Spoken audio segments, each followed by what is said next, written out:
This is a tutorial about one of my favorite new tools created by Google. It's called Tour Builder. It is amazing, but I have to warn you, this only works on a device that has the ability to install the plugin that works for Google Earth. So if you're using a Chromebook or an iOS device or an iPad, it does not yet work on tablets or mobile devices or Chromebooks. So you have to get to a laptop or a desktop computer that is allowed to download the plugin that works for Google Earth. If you have that situation, I would continue on definitely learning this tool. The website is tourbuilder.withgoogle.com. If you just Google Tour Builder, you'll find it as well. Now I've already made one. I just want to demo my Tour Builder. I talk about mine all the time. You have to make sure you're signed in first before you can access yours, and it will say sign in over here. And then it lets you explore a lot. You can come on here and look at the featured tours. They have some really amazing ones that are being built that you can get really great ideas for how people are using it. You can view a tour, or you can go right ahead and create a tour, looking at the gallery or share tours or all about this. I'm going to take you to my tour and give you an idea of how this works pretty quickly. So my tour, it will take you to all of my tours that I've created so far. I'm going to share with you my barbecue road trip. And if I click on this is how your students would view either a tour you've made, or you might be given the link to their tours. It's going to show up like this. Now I can share this tour, same Google feature. It has privacy settings that are the same, and so it will give you the share link from here. And make sure that it's view only, that people cannot edit. Now this is not a collaborative tool. Only the people who are signed in have permission to edit this tool. Right there, it has loaded. So here we go. I can also at this point still create a new tour, or I can play this in full screen, but I kind of wanted you to see behind the scenes. In this tour, I have 14 different stops, and you see it in the large view. This is called the introduction, and so these are all of my stops along the tour. And if I wanted to skip around, I could just jump on any one of these. Let's go down to New Orleans, and it will take you to Deanie's Seafood in New Orleans. I know it's not the barbecue stop, but it just sounded good to reminisce there. Now it's so neat because it takes you right to street level. There it goes. It takes you right on the streets of New Orleans. Not only that, I can now explore the streets of New Orleans by clicking on this map and dragging around. It has all of the tools that you're used to with Google Earth. I can really zoom out and take a look where it's at, and you can see what's down the road the other way. And actually, you can travel down the road this way if you'd like. Now up here on the right side, it has images that I've uploaded. And so this was famous for their boiled potato appetizer, which they were really good, by the way. So I'm going to make you hungry right now. This was I think this was maybe the gumbo was that. And then this was the etouffee, which was incredible. Sorry. And the barbecue shrimp, which was honestly the best thing I've ever eaten. So you can see and hear all about that because I also was able to put text down below, and everything here is linked up to the recipe of them, and we have videos that you can put on here, or links all over the place. So I'm going to show you what it looks to play full screen. You can click play full screen, and it just takes the side pieces away. And you can click next and see where we're going next. I went to this amazing barbecue place called The Shed, and I really loved this place because it seemed like when we were here, all I could imagine was playing the song by Hank Williams the whole time, because we were right on the river. So you can include video in here, which is kind of neat. You can also include student-created video, which I think could be really powerful, especially if you're doing place-based storytelling. So you get the idea. All right, so I also had pictures from the place because we were on the bayou, so I thought that would be nice to share. So it kind of takes you into the personal experience of this. And again, more barbecue food pictures, which was always nice to include. So as we close this, you'll see that it's taken me directly into this location.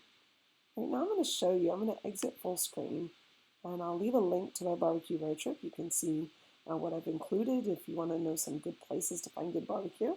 That was the purpose of that one. Let's go ahead and make a new tour. I'm going to click Create a New Tour.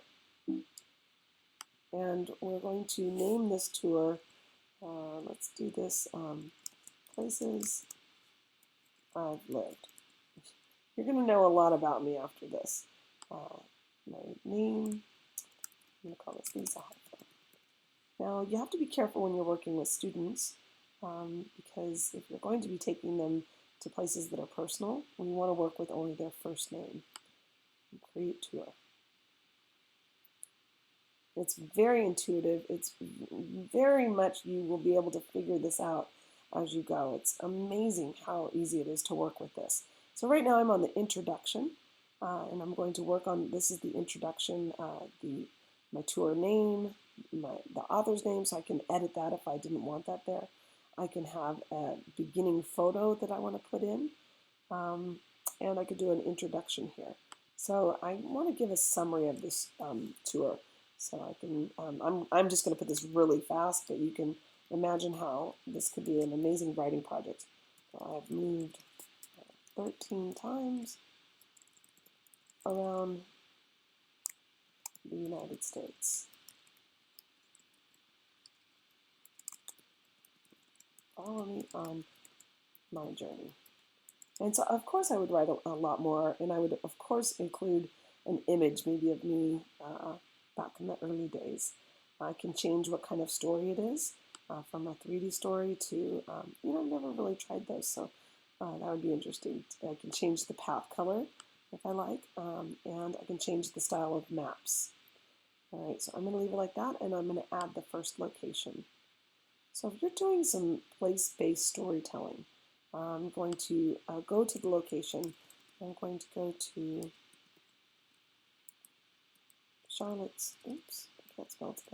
Charlottesville, Virginia. And we're going to go to this location, and then it's going to take me to a large overview of this. Now I'm going to go and zoom in and get the image that I would like. So let's see, I want to get closer, and I just keep zooming in. And if I know the exact location, maybe I want to go to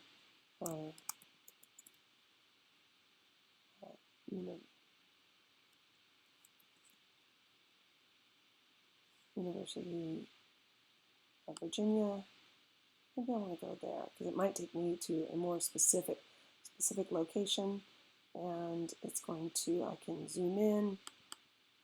Obviously, I was not born at the university, but I wanted to demo this. It's going to give me your Street View character. So I can now drag this in. When the blue shows up, that means Street View is available.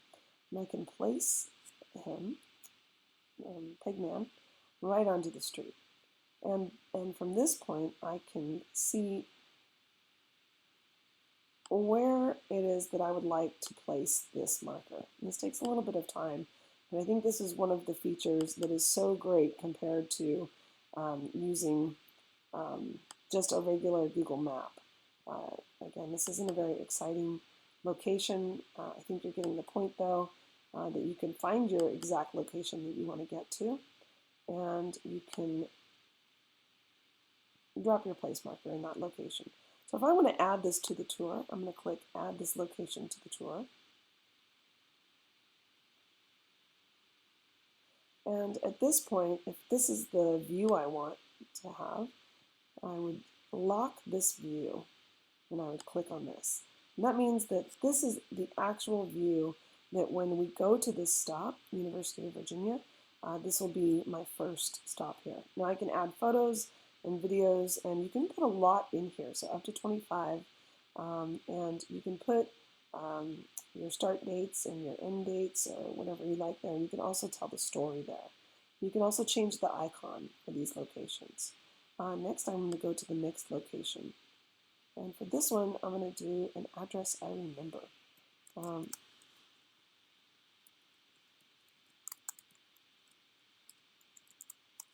all right, 8 Mary Meeting Lane, Lloyd Harbor, New York.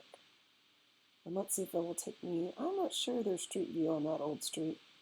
This was another house I lived in.